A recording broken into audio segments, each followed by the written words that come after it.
Micro finance సంస్థ రాత్రికి రాత్రి 1200 మంది ఉద్యోగులను తొలగించడం సంచలనం రేకెత్తిస్తోంది. ఉద్యోగం పోయి ఆత్మస్థైర్యం కోల్పోయిన వాళ్లు ప్రాణాలు వదిలేస్తున్నారు. ఖమ్మం జిల్లాలో ఓ వ్యక్తి ఆత్మహత్య చేసుకున్నాడు. రాష్ట్రంలో మొదటి మైక్రో ఫైనాన్స్ సంస్థ ఎస్కేఎస్ ఆర్థిక సంక్షోభంలో చిక్కుకుంది. ఇచ్చిన రుణాలు తిరిగి రాక రాష్ట్ర మార్కెట్లో 1120 కోట్ల బకాయిలున్నాయి.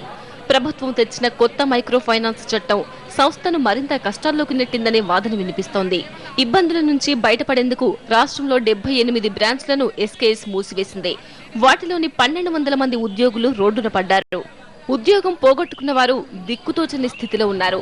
తీవ్ర ఆవేదన చెందుతున్నారు.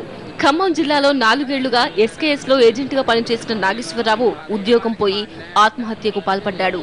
ఆరోగ్య పరిస్థితి విషమంగా ఉండడంతో మెరుగైన చికిత్స కోసం హైదరాబాద్ కు తరలించారు.